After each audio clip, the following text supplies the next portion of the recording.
podcast dedicated to the lore, legends, and myths surrounding the creatures that may lurk in your backyard. My name's Hewitt. I'm Chris.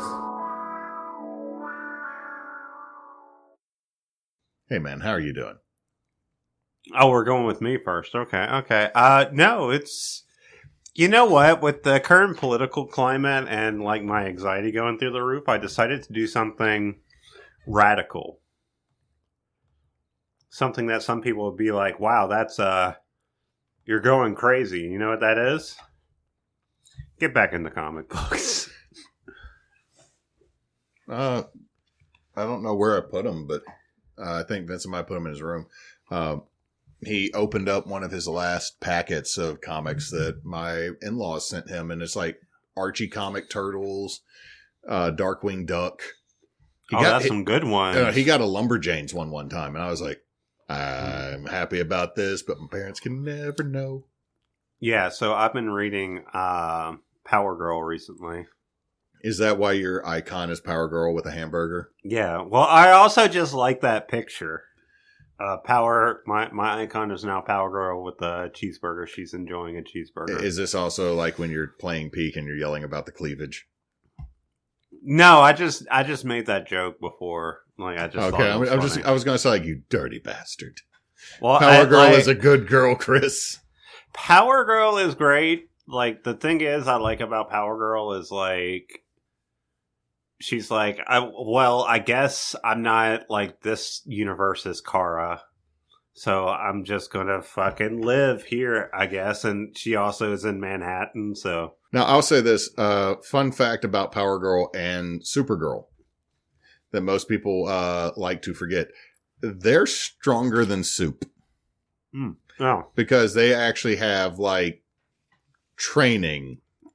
Like, if Kara was to actually throw the absolute fuck down, Clark is toast. Like, next thing you know, it's like stop. Purple, nurple. Like, I'm doing that because they're cousins. Like, I don't think she would, like, legitimately try to... Have you seen the My Adventures with Superman series? Is that the one where Superman is a giant fucking Labrador? I mean, he's a giant fucking Labrador in the new movie. No, I'm just saying he's a big fucking Labrador, and it's drawn by the people who did Voltron, the newest Voltron. Yeah. I have not. I've also... Fucking Supergirl in that. Okay, she was, like, brainwashed by Brainiac. It's not a spoiler. And she fucks Jimmy Olsen. She likes Jimmy Olsen, yeah. And, like, from the clips I've seen, there is no she likes him. Off screen, Jimmy now is wearing a cast with some pins. Because he got snoot. But she is, like, incredibly strong in that. But her whole arc is, like, learning to not be a Saiyan. Well, she's learning to be more like Clark in the sense that, like, hope and preservation and things like that. She's learning that aspect as opposed to, like, Brainiac brainwashing her to be like, yeah, we're space fascists and we're helping people. And then she goes to planets and it's like, it's all destroyed. It's like, that's not right. Hey, who's this hot dude with the nice hairstyle? Nice. Also, Mxyzptlk looks like Ryo Oki from the original Tenchi Muyo. Yeah, they had some liberty with, like, Parasite is not like an old, decrepit man. He has like a fucking, what is it? Like a Evangelion suit, essentially. So I've seen bits and pieces of that. I know a lot of people have it bad for that version of Lois, and I'm like, everyone should always have it bad for Lois, because Lois is always a baddie. A lot of people, I saw some people hate on that version of Lois because she had short hair, and they're like, she bosses him around. It's like, have you not seen any version of Lois? Okay, hate to use this example, but Lois and Clark from the 90s. Yeah. Lois wore the pants. Lois fucking got shit. That's her whole fucking I made character. a saying joke. Lois and Chi-Chi low-key on the same page. I mean, I wouldn't even put Lois and Chi-Chi on the same page because Lois is a more developed character than Chi-Chi. No offense. No, on that level, yes. But I'm saying is like, I literally have the most powerful object in the universe as my lover. And they listen to me on damn near everything. And I'll say this as a one-up. Like, well, Chi-Chi's pretty competent. But, like... She is, but let's be honest, Akira Toriyama did not know how to write She women. just got sidelined. Lois does not get sidelined in the same way. Okay. And in the series, in the My Adventures with Superman series, she doesn't get sidelined. But people got mad because it was like, ooh, she's too strong-willed. She's too bossy. Have you never met Lois Lane in Like, the 100 years that she has been around? Have you never met? No, there is one thing that, like, annoyed me. Someone was like, I think it was either on Reddit or I think one of these dipshit culture war people was like, how toxic is Lois Lane to, like, jump off to try and prove a point that Superman is Superman by making Clark Kent catcher or something like that. It's like, have you not seen the 70s movie? 1978 Superman, Richard Donner. She does exactly that. Or is it Superman 2 where she jumps off the Niagara Falls? Yeah. Like, she is toxic. That's part of her traits. She can be that. Like, and I'm not saying that as a mean way. It's just that she's very strong-willed. Okay, I'm going to be honest. Lois Lane has exemplified throughout every age that she has existed as a comic book character the dynamite gal. And some of that is good and some of that can be bad. Much like Superman being a Boy Scout can be both good and bad. However, the newest Superman movie has resulted in one of my favorite things. Have you seen it yet? I have not. We're going to watch it on streaming because Vincent decided he did not want to go to theaters. I have HBO Max if you need it. That would be very much appreciated because I want him. Like, okay, for the longest time, I got so sick of Boy Scout Superman. Because, like, it was just slammed on us and slammed on us, like, all the 90s and 00s, we got that. And then all of a sudden, it's like the dark, gritty stuff. And it's like, yeah. And now they're bringing back this little good, I shouldn't say little, but this, like, really positive, masculine version of Superman. I think the main thing I like about the new Superman is he is a unapologetic dork. Well, I mean, Clark Kent is always going to be a dork.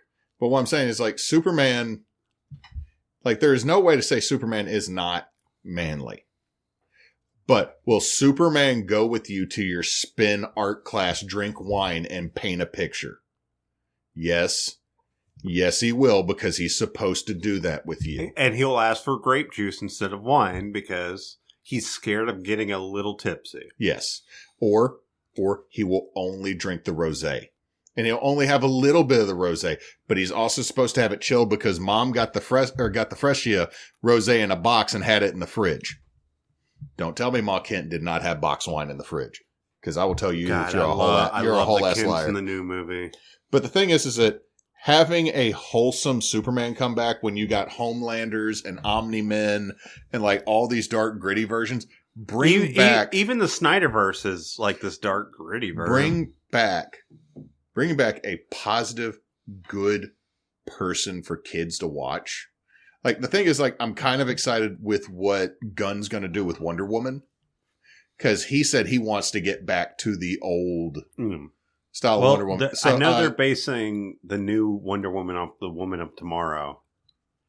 Okay, that'd be good. Yeah. But we're going to... This will become a comic book podcast if we keep going down this Segue! Segue. Apparently, this is the episode. This is the thing now. Chris, have you ever heard of House Resolution 23261? No. Or maybe I have, but I used its government name. Now, this occurred back in 1910 and was introduced by Louisiana Representative Robert F. Broussard from New Iberia. Yeah, no, I 1910. You're asking me about history. I make teeth.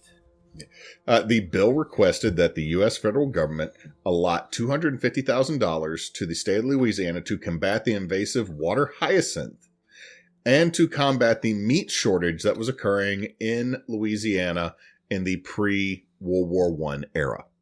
In fact, due to multiple blizzards and other things that affected the cattle industry, the United States in 1910 had a massive meat shortage.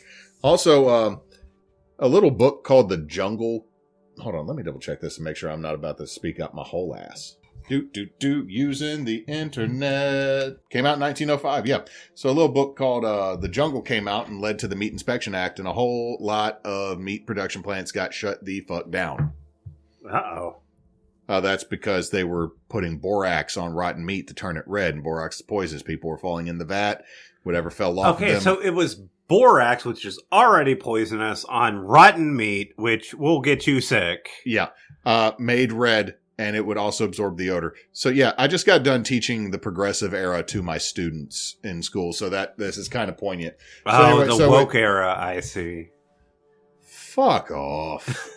Anyway, which was headed by Republicans, ironically enough. So 1910, former President Teddy Roosevelt supported this bill and lent his voice behind it. Other supporters were Major Frederick Russell Burnham, who would inspire the founding of the Boys and Girl Scouts, and the celebrity journalist and big game hunter / spy Frederick Fritz Jobert Dunske. That's a name. Yeah. Taft's Department of Agriculture came out in support of the bill. So right here we got the president, the former president, the guy who has the Boy Scouts founded after him, and this debonair man of mystery. Now, the bill popped up in the New York Times and the Washington Post and several other newspapers across the country, and they praised it as an innovation for, it was basically, modern problems require a modern solution. That's like a pretty memeable thing. That it's also modern problems require modern solutions. It was a Dave Chappelle joke when he got elected president. It was like, it's yellow cake, and the guy was holding out just a piece of yellow cake and a napkin. Or like, I'm gonna get Canadian healthcare cards to all Americans. Yeah. So now. That dude fucking fell off so bad. Oh, dude, there's so much more of that story too. Like it gets weirder more down the Dave Chappelle rabbit hole you go.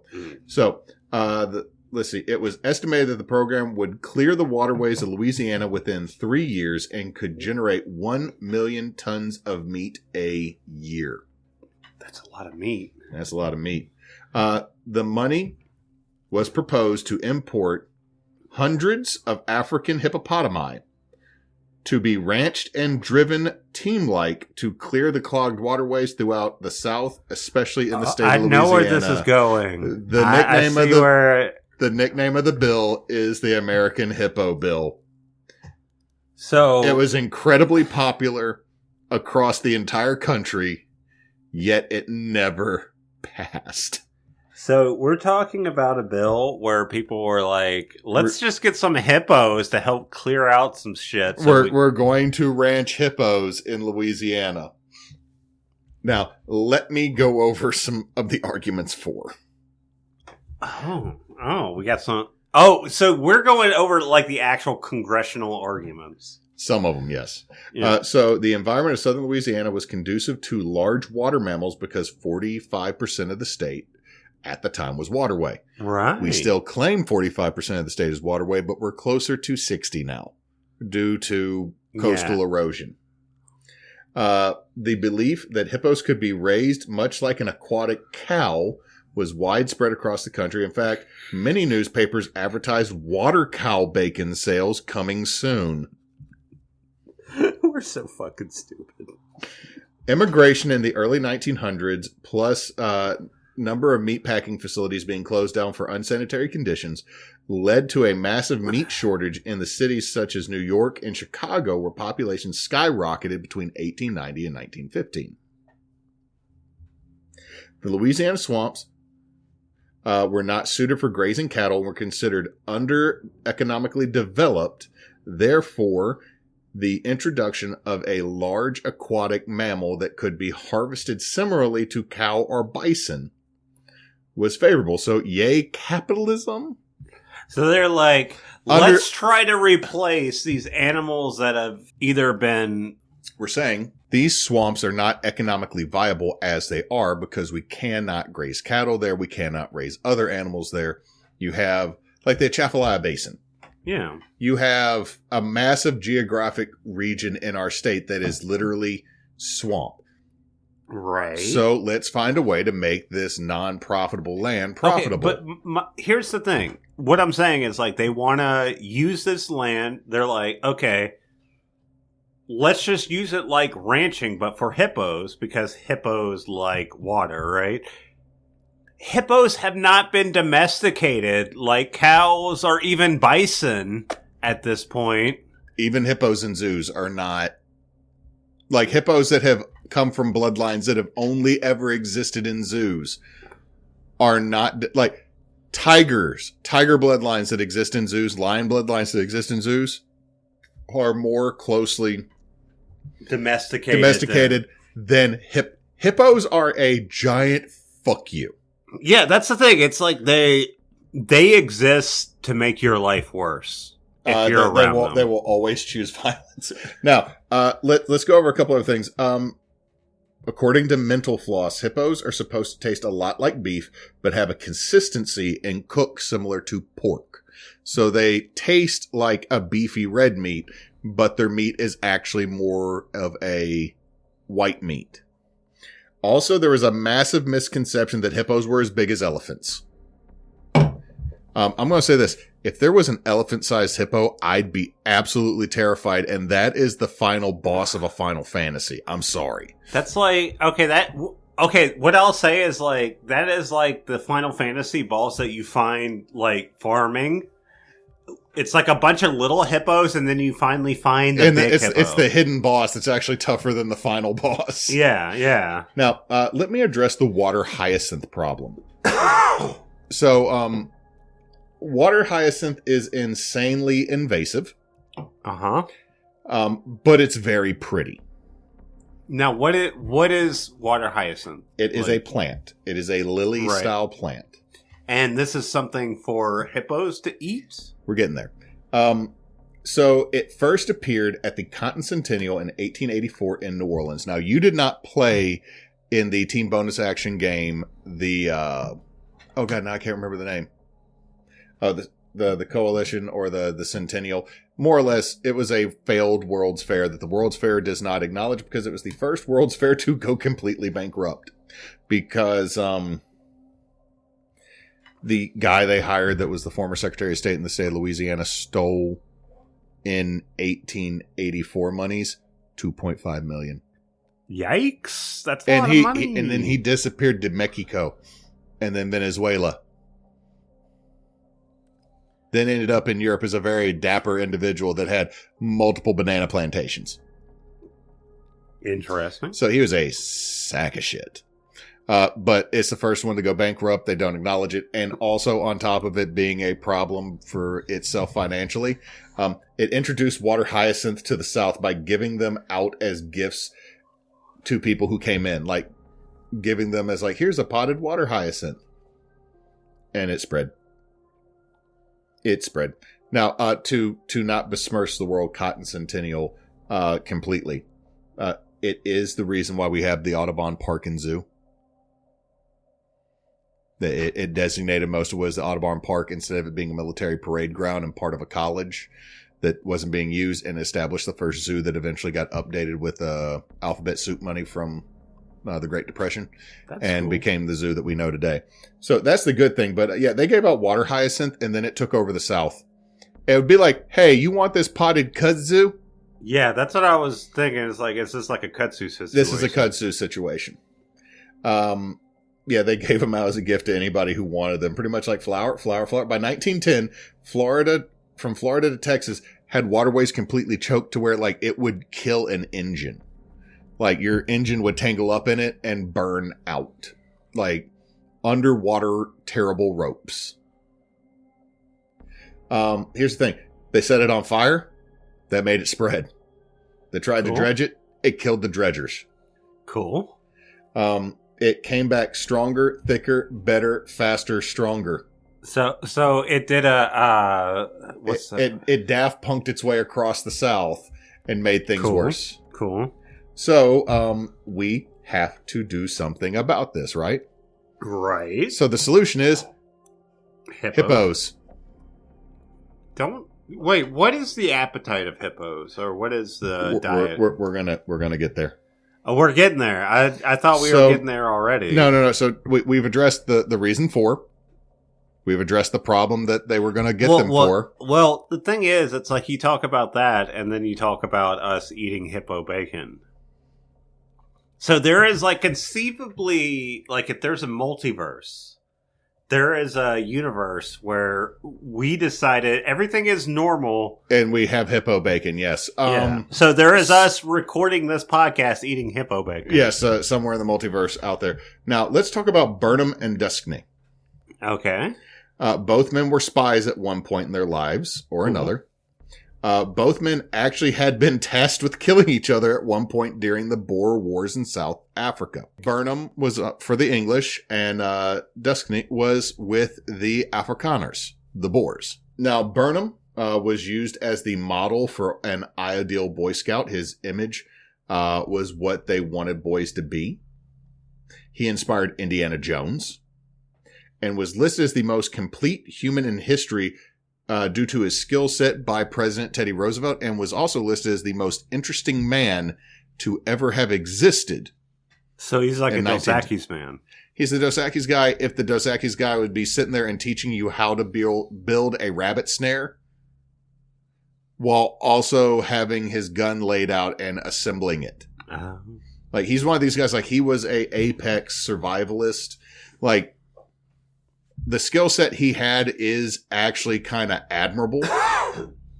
His colonialist attitude sucks. No, but like a lot of... Here's the thing. Like, when you're talking about, like, the 1910s, like the Teddy Roosevelt era, like, there's a lot of good things that Teddy Roosevelt did, but... There's also the Panama Canal issue of that we caused a civil war to get a ditch. And also just, like, you know, I've mentioned FDR as, like, one of my, like... top presidents, but he's... Like, there's a lot He's sussy-wussy. Yeah, there's a lot of sussy-wussy things that happen there. I mean, but if you're talking about any American president, you're like... It's a gradient of sussy-wussy versus, hey, that's pretty cool. Now, so everything about Burnham is he was kind of a shitty imperialist by today's standards, but, like, everything about him was, like, ask him about hippos. If he told you something about hippos, it's 100% true because he knows them. He's hunted them. He's mounted them. He's eaten them. Oh, I thought you were going to say something else. Yes, he fucked the hippo. He fucked it. He's like, come here, hippo. He fucked the fear turkey. He caressed it. He Stop. We're getting creepy. We're getting into, like, the hole in the bacon and Velasquez again. Oh, shit. It is technically a hole in the bacon, if you know fuck what I mean. Off.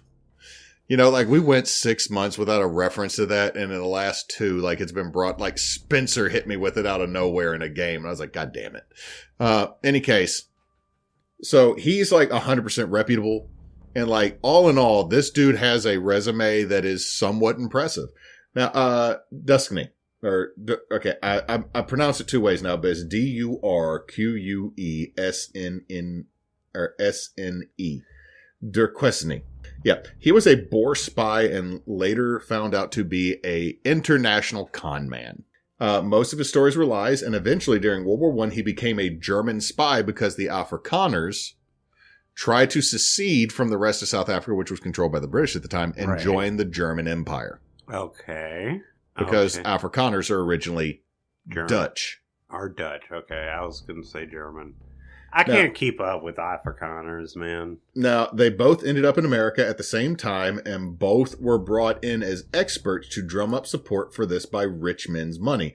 So, Burnham's like, I know animals. And so it's like, hey, do your buddy Teddy a favor. Come over here and speak up this bill to where they might raise hippos for meat. And he goes, okay.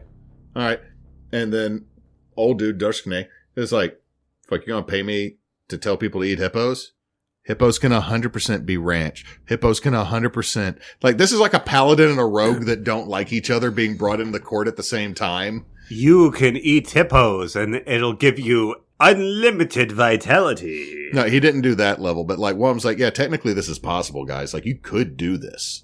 Like, but it's also like, you could also technically try to herd and raise tigers or lions as a meat product. Like, all of this is technically possible. That one dude is just like, no, you should do it. You should.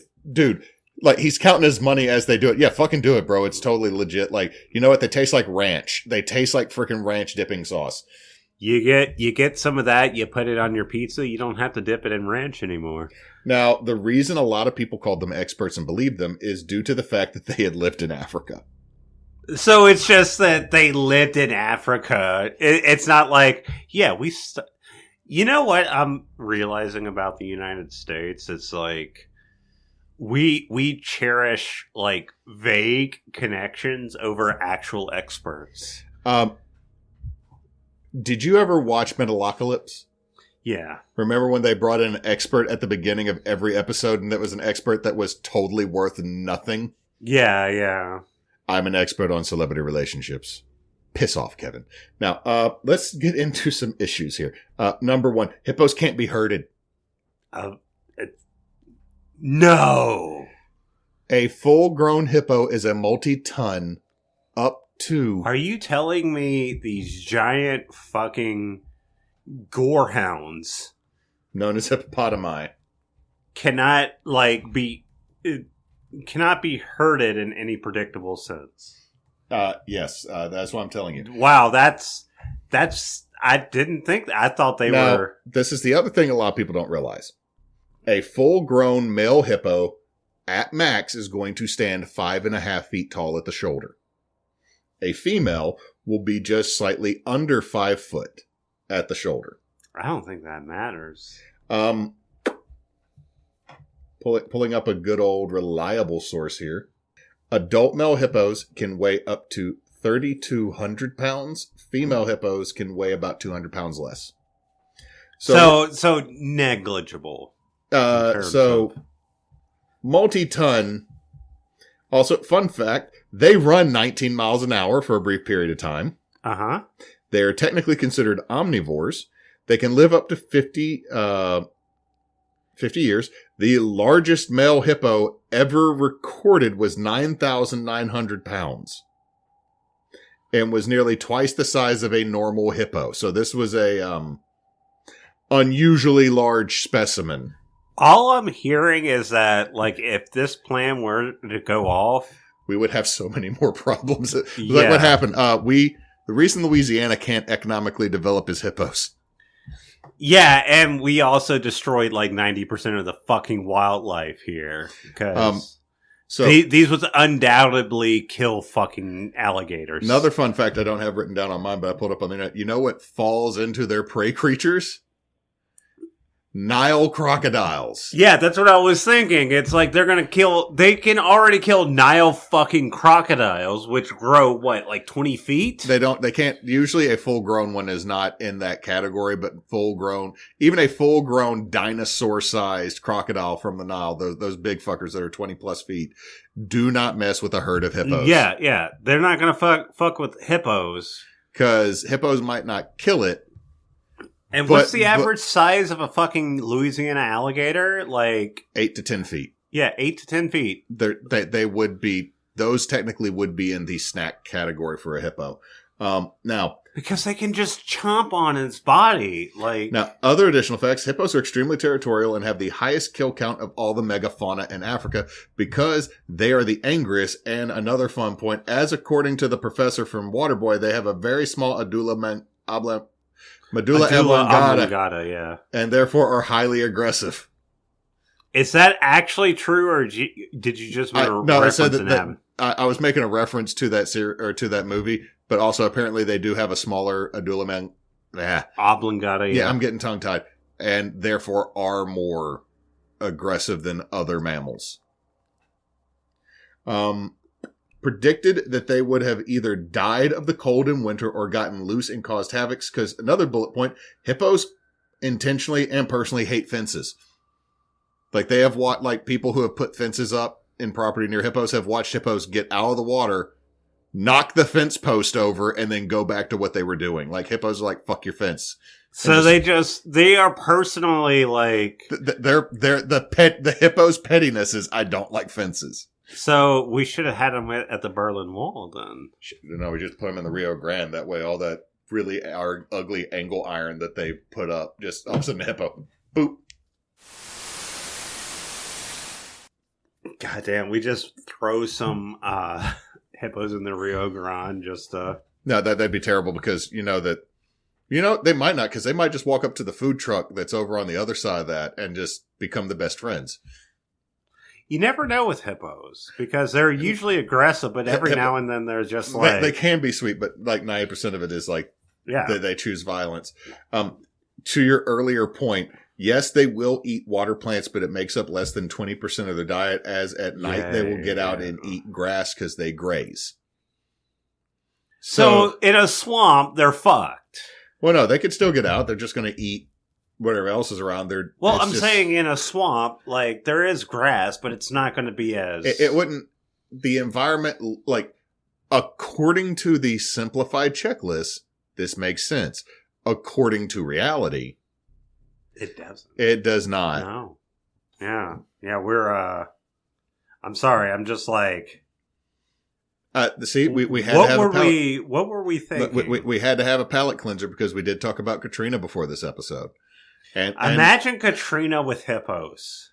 I don't need Hypnado becoming a thing. That'd be so much worse. Hypnaricane. Another fun thing here. Hippos can't be shot easy. They need special bullets because their hide and fat is so thick that it either won't pierce or it will deflect them. And then they're pissed at you. We had to invent a hippo gun or an elephant gun to more or less fire like a 70 caliber bullet into them and hope to God it works.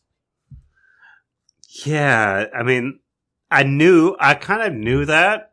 I mean, even with alligators here, you need to hit a specific area. Or else all you do, I mean, you might kill them eventually. Like a shot to the side might kill them eventually. But for the next 2 minutes, you're their bitch. Yeah. It's like, you might have killed me. But I have time now. I still have time to rip you to shreds and bring you to the bottom of the swamp. And I can only imagine it's like 10 times worse with a giant fucking... From the pits of hell I stab at thee. Like a hippo is like, I'm not going to grab you and bring you to the swamp. I'm just going to gore you. One of my bullet points, Teddy Roosevelt did note the first time he ever shot a hippo, all it did was get mad and they had to leave very quickly in a Jeep or in a vehicle because he shot the hippo with a standard rifle that he had killed a lion with earlier in the day on safari. And the hippo turned and looked at him annoyed. It's like, oh, yep, time to go. And Teddy, oh, fuck. Oh, damn, I need to get out of here. Well, I mean, it's at the same time, that same rifle that he used probably wouldn't have killed a moose unless he shot it just right. Because, fun thing, we probably need to do one of these episodes on goddamn moose because I feel like even though they're real, they're still a fucking cryptid. In 1911, the food issue was mostly resolved by the introduction of more large-scale industrial farming, improved health conditions, and higher usage of refrigerated rail cars. Okay, so we solved it without hippos. We didn't need the hippos. Right. Sheer amount of waste. Hold on. Yeah. The sheer amount of waste produced by the hippos probably would have actually made the water hyacinth problem worse because of the sheer amount that hippos shit. So, as much as they shit, the hyacinth would be like, yeah. Their waste is generally linked to an algae bloom that can also kill off plants and fish life because the algae, when it blooms, starts to block out light and actually can deplete the oxygen, rising the oxygen level in the water to higher up. So anything that was a lower, like catfish, would almost immediately suffocate because there would not be enough oxygen in the water because of the algae bloom. So we would have fucked the environment. Oh, highly. Like, just unimaginably fucked the environment if we would have had hippos. When hippos migrate in large scale through areas, they can actually redivert rivers and change the flow patterns. So, okay, in this alternate reality where we actually did this... The Mississippi River goes to the Atchafalaya Basin at this point because of fucking hippos. And, like, we are, like, right next to the Mississippi River, and also... I have to drive home being scared of, like... hitting a hippo and destroying your car. Also had another bullet point. They really, really hate fences. Like, I know I already mentioned it, but like I wrote it down twice. They really, really hate. So we couldn't have fences in. Also, other reasons that this eventually failed is World War One kicked off and everybody kind of forgot. Also, the beef industry said, fuck this, we're not competing with hippos. Thank God Monopoly actually worked for one instance. Now, let me bring up a modern example that could have happened in the state of Louisiana with Pablo Escobar. I think I know what you're talking about. Yeah. Now, Pablo Escobar imported hippos to his estate in the 70s as part of his private zoo. They were not contained and wandered off after his death in 1993 due to the CIA and other U.S. agencies. Right. As of 2019, there are well over 100 wild hippos in Colombia, considered a highly invasive species. Pretty hard to kill, too. They started from 4 breeding pairs. Like, originally I thought it was only 2. It was 4 breeding pairs that he had. The original ones are still... So 8 There's a chance that some of the original 8 hippos are still alive. However, he did feed his hippos copious amounts of cocaine because it also caused the hippos to fuck. I am not kidding. He would give the hippos a baggie, like a Walmart size, like, stories are probably exaggerated, but more or less people said like he would throw basically a Walmart baggie full of cocaine into the male hippo's mouth. And then he was just ready to go. And then people would watch. I feel bad for the hippos, honestly. I do. I'm pretty sure all the original hippos are fucking dead. I don't want to know that there's like one 50-year-old coked out fucking hippo still chilling in Colombia. Okay. So we have in Colombia potentially about 100 hippos. Over 100 hippos. Minimum 100 hippos from this. So it means we got a bunch of highly inbred. They are considered a threat to local fishermen because they will flip and destroy boats and tear nets. They're a threat to farmers because they will walk across their territory. And they don't care about fences. Well, yeah, they fucking hate fences. But also their waste makes water toxic for plants. So it ruins irrigation. Is that why they're in like savanna areas? Because well, it's not just that they're in savanna areas. What it is that they live in an environment that when that algae bloom happens, it does not destroy the rest of the environment around that has adapted that happening. I'm trying to grow fucking corn. It's not going to happen. And then all of a sudden I get water full of all of this algae that fed off of the hippo shit. Yeah. So it's causing problems. Again, another bullet point. Highly inbred and super aggressive at this point. So, like, the inbreeding has just made it even more aggressive. They have killed off multiple local fish species. So, like, when I'm saying, like, all the damage it could have done in Louisiana, it has been documented in Colombia. Also, they decide what their range is, and it's growing. So, they are destroying farms by walking over them. They are changing the route of waterways. They are clogging waterways. They are stopping local fishermen. They are attacking towns in the area or villages in the area because they're a fucking hippo and a menace. So, Pablo Escobar shows us a real world version of what would have happened if we had actually done this. I hope Colombia has like a actual like KOS on all hippos in the area. Actually, I think the hippos have that on them. I think like no, I mean I'm just saying that I feel like it's like when Australia declared war on emus. Yeah, I feel like it's that, but unlike the emus, the hippos declared it back. Now, sources. I didn't have a ton of sources on this one because it's a nice, short, sweet, silly, goofy fucking palate cleanser.